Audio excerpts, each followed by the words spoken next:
একজন মানুষ আছে সেটাই এখনও আমার চোখে পড়ল না। কোনো সাড়া শব্দই নেই। আমি খাওয়ার পর 2-1 বার সাড়া করলাম, মংলু, আরে মংলু। না, কোনো উত্তর নেই।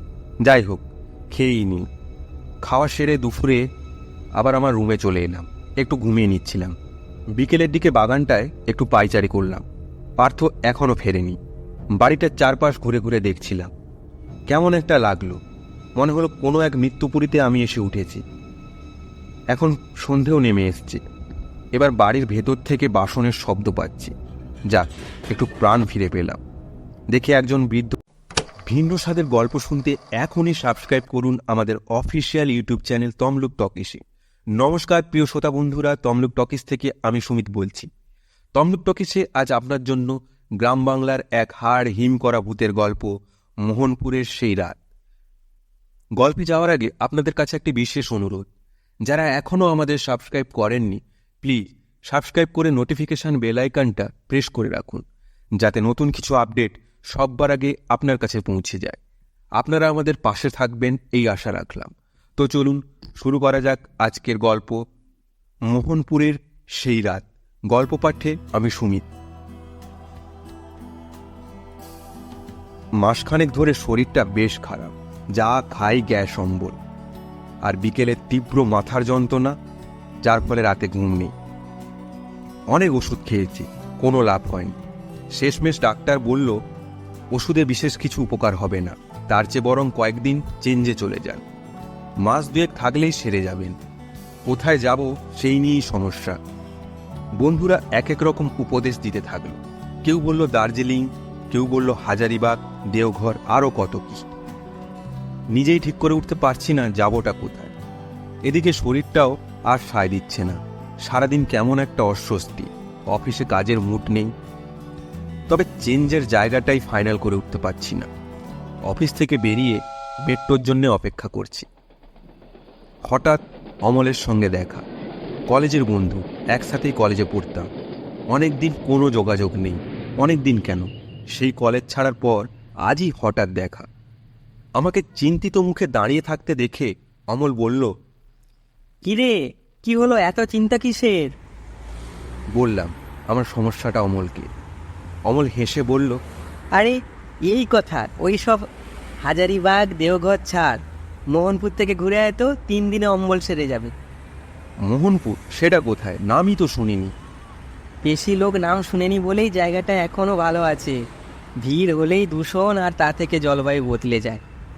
হ্যাঁ, সে তো ঠিক, কিন্তু যাবো কি করে, থাকবোই বা কোথায়? কোনো অসুবিধে নেই। আমার বাবা একটা বাংলো কিনেছিল মোহনপুরে, এখন আর যাওয়া হয় না। আর আগে গিয়ে আমিও থাকতাম মাঝে মাঝে। এখন পোস্টিং কলকাতায়, ছুটিও পাওয়া যায় না, তাই যাওয়া হয়নি অনেক কাল। তবে চিন্তা করার কিচ্ছু নেই, লোক আছে, মানে বাংলো দেখাশোনার জন্যে একজন লোক রেখেছি। আমি বলে দেব, তুই গিয়ে আমার নাম করিস। অমল আরও বলল, গিরিডি স্টেশনে নেমে বাসে 12 মাইল মোহনপুর।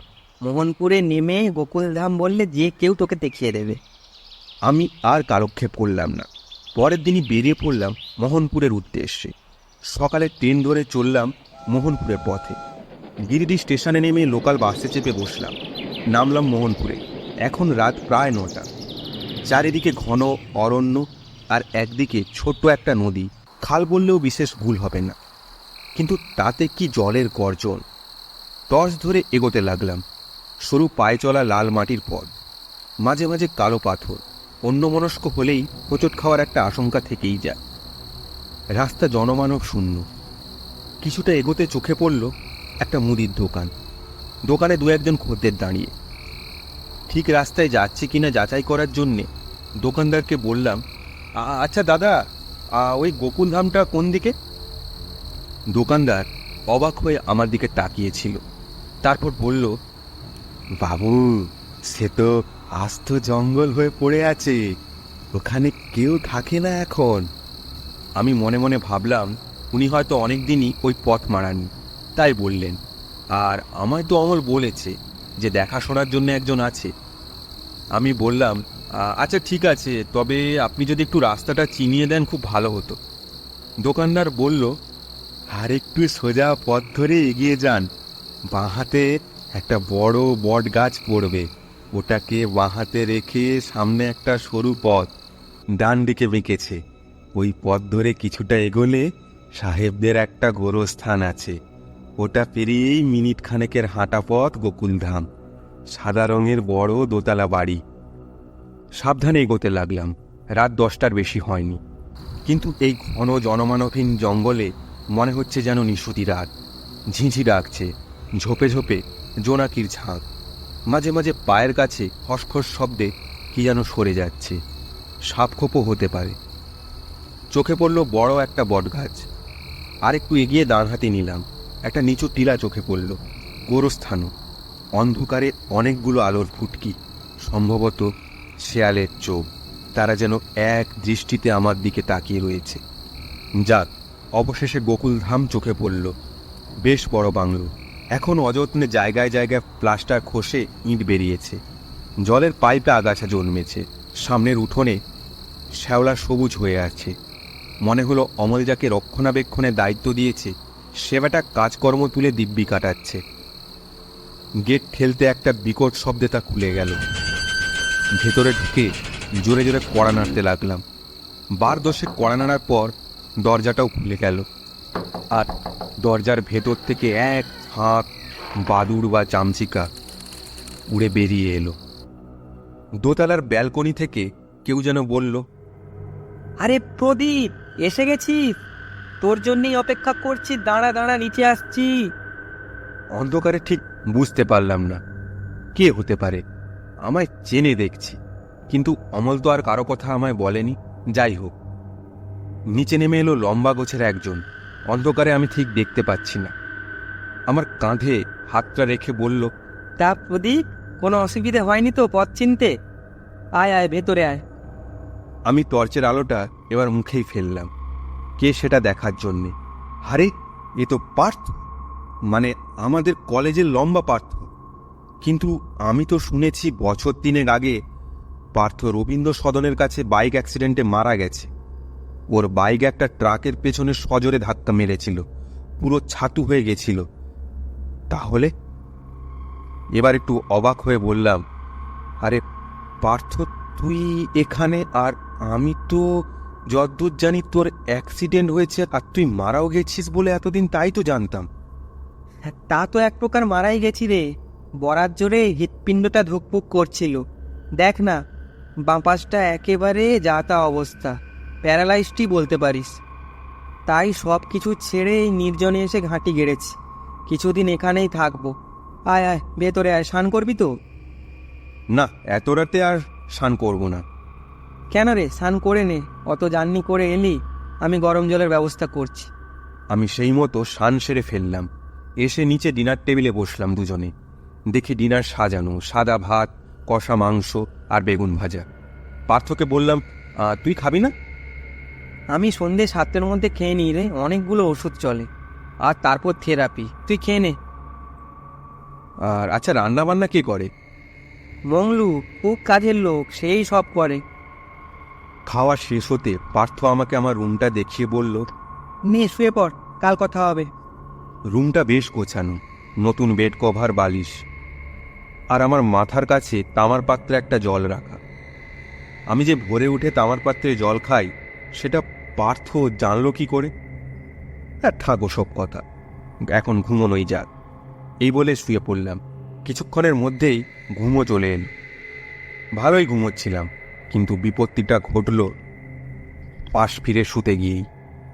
তীব্র বরফের মতো ঠান্ডা অনুভব করলাম, মানে আমার হাতে যেন এক টুকরো বরফ লাগলো। হুড়মুড়িয়ে উঠে বসলাম। পাশে লাইটের সুইচটা দিয়ে চিৎকার করে উঠলাম।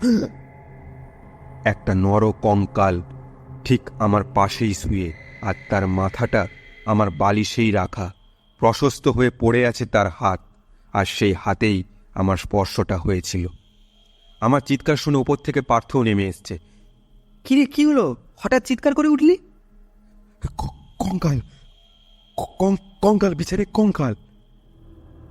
কোথায়? কিছুই তো নেই, স্বপ্ন দেখছিস মনে হয়। মুখ ঘুরিয়ে দেখলাম, সত্যি বিছানায় কিচ্ছু নেই। শুয়ে পড় বলে পার্থ বেরিয়ে গেল। আমিও শুয়ে পড়লাম, কিন্তু পার্থ ঢুকলো কিভাবে? আমি তো দরজা খুলিনি। তাহলে কি দরজাটা লাগাতেই ভুলে গেছিলাম? হতেও পারে, আমার যা ভুলো মন। আর উঠে দেখতে ইচ্ছে করলো না, শুয়ে পড়লাম। সকালে ঘুম থেকে উঠে দেখলাম দরজা ভেতর দিয়ে লাগানো, শিকল তোলা। তাহলে পার্থ? রুম থেকে বেরিয়ে দেখি পার্থ বাগানে পায়চারি করছে। গিয়ে জিজ্ঞেস করলাম, আচ্ছা কাল তুই আমার রুমে এলে কি করে? রাত্রে তো দরজা ভেতর থেকে বন্ধ ছিল। পার্থ হেসে বলল, আরে তোর কি অম্বলের ব্যামতে মাথাটাও গিয়েছে? আমি কখন এলাম তোর রুমে? আমি তো উপরেই ছিলাম, এই সকালে নেমে পায়চারি করছি। তুই স্বপ্ন দেখছিলি বোধহয়, নতুন জায়গায় 2-1 দিন এরম হয়। স্বপ্ন? এত স্পষ্ট স্বপ্ন হতে পারে? আমি তো এরম স্বপ্ন এর আগে কখনোই দেখিনি। কি জানি বাবা। পার্থ বলল, শোন প্রদীপ, আমি একটু বেরোবো, তুই আমার জন্য অপেক্ষা করিস না, আমার আসতে অনেক দেরি হবে, অনেক কাজ আছে। বাজারে যাব, ডাক্তার দেখাবো, আরও কত কি। তুই খেয়ে নিস, আমি আজ বাইরেই খেয়ে নেব। এই বলে পার্থ বেরিয়ে গেল। আমি বাড়িতে ঢুকে দেখি টেবিলে ব্রেকফাস্ট রাখা, তবে এখনও মংলুকে চোখে পড়ল না। যাই হোক, ব্রেকফাস্ট করে নিজের রুমে চলে গেলাম। আর শরীরটা বেশ চনমনে। ব্যাগ খুলে পুরনো একটা পত্রিকা বের করে চোখ বুলাচ্ছিলাম। বেলাও অনেক গড়িয়েছে, খিদেও পেয়েছে বেশ, কিন্তু রান্নাবান্না কি হয়েছে? ডিনার টেবিলে এলাম, এসেই অবাক হলাম। টেবিলে ভাত, ডাল, সবজি, মাছ সব সাজানো। আজব ব্যাপার, আমি ছাড়া ঘরে যে আরও একজন মানুষ আছে সেটাই এখনও আমার চোখে পড়ল না। কোনো সাড়া শব্দই নেই। আমি খাওয়ার পর 2-1 বার সাড়া করলাম, মংলু, আরে এ মংলু। না, কোনো উত্তর নেই।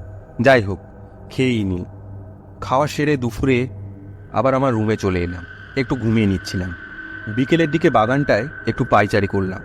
পার্থ এখনও ফেরেনি। বাড়িটার চারপাশ ঘুরে ঘুরে দেখছিলাম। কেমন একটা লাগলো, মনে হলো কোনো এক মৃত্যুপুরীতে আমি এসে উঠেছি। এখন সন্ধেও নেমে এসছে। এবার বাড়ির ভেতর থেকে বাসনের শব্দ পাচ্ছি। যাক, একটু প্রাণ ফিরে পেলাম। দেখে একজন বৃদ্ধ গোছের লোক চা নিয়ে হাজির। ওনার দিকে তাকাতেই চমকে উঠলাম।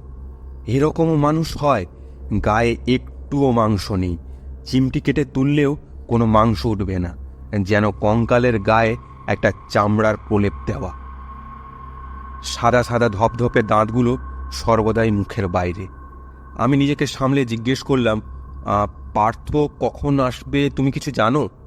মংলু বলল, বাবুর আসার কি আর সময় আছে? বাবুই জানে কখন আসবে। রাতের আগে তো এমুকো হবে না বাবু। গলাটাও কেমন অদ্ভুত। বলেই চলে গেল। আমি বললাম, আরে শোনো শোনো, আজ রাতে রুটি খাও, ভাত করো না। ঘাটটা একবার নেড়ে আবার ভেতরে চলে গেল মংলু। আমিও চাটা শেষ করে আমার রুমে ফিরে এলাম। যে গল্পটা পড়ছিলাম কিছুটা বাকি আছে, ওটা শেষ করে ডিনারটা সারব। সেই মতো পত্রিকাটা খুলে বসে পড়লাম পড়তে। পড়া যখন শেষ হলো, হাতের ঘড়িটা বলছে রাত 9টা। আর কি অপেক্ষা করব পার্থর জন্য? করেও বিশেষ কিছু লাভ হবে না, কারণ ও তো আবার 7টার মধ্যে খেয়ে নেয়। না, যাই, এবার খেয়েই শুয়ে পড়ি। ডিনার টেবিলে এলাম। রুটি আর আলুর তরকারি রাখা, 2টো রুটি ছিল পাত্রে রাখা। আমি মংলুকে বললাম, আরও 2টো রুটি দাও তো, বেশ খিদে পেয়েছে। মংলু বাইরে গেল, হাত বাড়িয়ে 2টো রুটি এনে আবার আমার থালায় রাখলো। মনে হলো বাইরে যেন কেউ রুটি নিয়ে দাঁড়িয়েছিল। সেটা এনেই মংলু আমার থালায় রাখল। এবারের প্রত্যেকের আচরণ বেশ অদ্ভুত ঠেকছে।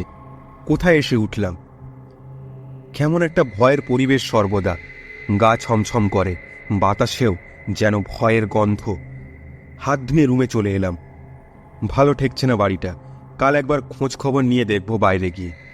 সেরকম বেগতিক কিছু দেখলে ব্যাগপত্তর গুছিয়ে পগার পার, এইসব ভাবছি। ঘুম আসছিল না কিছুতেই। জানলা দিয়ে চাঁদের আলো এসে পড়েছে আমার বিছানায়। কেমন একটা মায়াবী পরিবেশ। বাইরে ঝিঁঝির ডাক, মাঝে মাঝে অদ্ভুত শব্দ করে কিসব উড়ে যাচ্ছে। বাদুড় বা চামচিকা হবে বোধহয়। শুয়ে এপাশ ওপাশ হচ্ছি, কিন্তু ঘুম কিছুতেই আসছে না। এইভাবে বেশ কিছুটা সময় কাটল। হঠাৎ মাঝরাতে অদ্ভুত একটা আওয়াজ কানে এলো।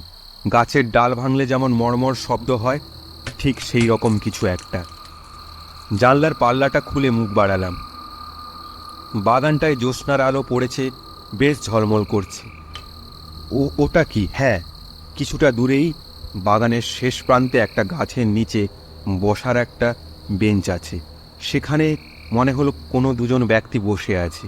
এত রাতে কারাই বা বসে আছে ওই বেঞ্চে? জানলার পাল্লাটা এবার ভালো করে খুলে দাঁড়ালাম জানলার সামনে। যা দেখলাম তাতে আমার প্রাণ পাখিটা আর একটু হলেই বেরিয়ে যেত। দুটো কঙ্কাল পাশাপাশি বসে, আর পাশের গাছটায় আরও একজন দোল খাচ্ছে। দেখে চিনতে অসুবিধা হয়নি, ওটা আর কেউ নয়, ওটা মংলু। আমি চিৎকার করে ফেললাম, আহ! হঠাৎ সব কেমন চুপ। কঙ্কালগুলোর চোখ এবার আমার জানলার দিকে। তাদের কোটরের মধ্যে থাকা লাল ক্ষিপ্র চোখ যুগল আমার জানলার দিকে এসে পড়ল। কি গগনভেদী সেই দৃষ্টি! আমি লুকিয়ে পড়লাম জানলার আড়ালে। দেখলাম এবার আস্তে আস্তে কঙ্কালগুলোর গায়ে মাংস লাগছে। আমি হাঁ করে জানলার এক কোণে দাঁড়িয়ে দাঁড়িয়ে পুরোটা দেখছিলাম। ভয়ে সারা শরীর থরথরিয়ে কাঁপছে। জানি না কি লেখা আছে আজ আমার কপালে। ধীরে ধীরে কঙ্কালগুলোর গায়ে মাংসের স্তর লেগে গেল। আস্তে আস্তে তারা পূর্ণ মানবের রূপ ফিরে পেল। যা দেখলাম তাতে আমার নিজের চোখকেও বিশ্বাস করতে পারলাম না। একজন পার্থ আর একজন অমল। এখন রাত ৩টে, দরজা বন্ধ করে চুপ করে বসে আছি। এই সময় পালাতেও পারবো না, পালাতে গেলেই নির্ঘাত মৃত্যু। গোটা ঘর জুড়ে অজস্র পায়ের আওয়াজ ফুটে উঠল, যেন সব অশরীরীরা এক জায়গায় জড়ো হয়েছে। এক কোণে বসে আমি রাম নাম জপ করছি, রাম রাম রাম রাম রাম রাম রাম রাম রাম। সময় যেন কিছুতেই কাটতে চায় না। দীর্ঘ সময় বসে থাকার পর অবশেষে ভোরের আলোটা ঘরে ঢুকল, আর তার সাথে সব নিমেষে চুপ, যেন অশরীরীরা আবার তাদের স্থানে ফিরে গিয়েছে। না, আর দেরি নয়। ব্যাগটা নিয়ে বেরিয়ে এলাম রুমের বাইরে। রান্নাঘর থেকে খটখট আওয়াজ কানে এলো। হয়তো মংলু সকালে চা বানাচ্ছে। আর কোনো দিকে তাকায়নি, সোজা বেরিয়ে এলাম গোকুলধাম থেকে। হাঁপাতে হাঁপাতে সেই মুদি দোকানটার কাছে এলাম। এসে দেখলাম দোকানদার সবে দোকানটা খুলছে। বললাম, একটু একটু জল দেবেন, একটু জল জল। আমায় জল দিয়ে উনি বললেন, আচ্ছা, আপনি সেই লোক না যে যে গোকুলধামের খোঁজ করছিলেন? আপনি ঠিক আছেন? দুরাত ওখানে ছিলেন কিভাবে, আর খেলেনই বা কি? আমি জলটা খেয়ে একটু শান্ত হয়ে বললাম, কেন, খাওয়ার তো কোনো অসুবিধে হয়নি, মংলু তো রান্না করে দিত। দোকানদার কেমন একটা অবাক চোখে আমার দিকে তাকিয়ে রইলেন। কাঁপা গলায় বললেন, আমরা মংলু, মানে মংলু সোরেন? আরে সে তো কবে মারা গেছে। ওই বাড়িতে যে একটা বড় গাছ আছে, সেখানে গলায় ফাঁস লাগিয়ে ঝুলন্ত অবস্থায় ওকে পাওয়া গেছে। পুলিশ নিয়ে গেছে বডিকে, কিন্তু তদন্তে কিচ্ছু পায়নি। কি বলেন? আর ওই বাড়ির মালিকের ব্যাপারে কিছু জানেন? হ্যাঁ, তা জানি বই কি। অমলবাবু বলে একজন মালিক ছিলেন শুনেছি। উনিও তো অপঘাতে মারা যান। উঠোনে ঘাড় মটকানো অবস্থায় ওনাকে উদ্ধার করা হয়। সেই থেকেই গোকুলধামে আর কাউকে যেতে দেখিনি। আমি আর কথা বাড়ালাম না। গিরিডি না পৌঁছানো পর্যন্ত শান্তি নেই। গোকুলধামের বাসিন্দারা গন্ধ শুকে শুকে চলে এলেই সর্বনাশ। বাকিটা শুনলাম গিরিডি স্টেশন মাস্টারের মুখে। ওই বাড়ির মালিক অমলবাবু মাঝে মাঝেই আসা যাওয়া করতেন। বছর দুয়েক আগে তাকে উঠোনের সামনে ঘাড় মটকানো অবস্থায় পাওয়া যায়। মুদি যা বলেছিল, স্টেশন মাস্টারও একই কথা বললেন। মাথাটা এবার ঘুরে উঠল। তাহলে কলকাতার রাস্তায় অমলের সাথে দেখা, আমাকে মোহনপুরে আমন্ত্রণ, এসবের কি ব্যাখ্যা হতে পারে?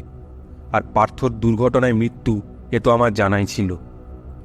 নিজেদের দল বাড়াতেই কি আমায় ডেকে এনেছিল? তাহলে মুঠোর মধ্যে পেয়েও আমায় ছেড়ে দিল যে? গলায় পইতে আছে বলেই কি জানি। যত ভাবি এ প্রশ্নের উত্তর এখনো পাই না। আপনারা শুনছিলেন মোহনপুরের সেই রাত। গল্পটা ভালো লাগলে লাইক করে আমাদের পাশে থাকুন। আর যারা নতুন এখনও সাবস্ক্রাইব করেননি, প্লিজ সাবস্ক্রাইব করে নোটিফিকেশান বেল আইকনটা প্রেস করে রাখুন, যাতে নতুন আপডেট সববার আগে আপনার কাছে পৌঁছে যায়। আর যারা আমাদের সাপোর্ট করে যাচ্ছেন, টিম তমলুক টকিসের সমস্ত টিম মেম্বারের পক্ষ থেকে আপনাদের অসংখ্য ধন্যবাদ। আপনারা এভাবেই আমাদের পাশে থাকুন। সবাই খুব ভালো থাকুন, শুনতে থাকুন তমলুক টকিস। নমস্কার।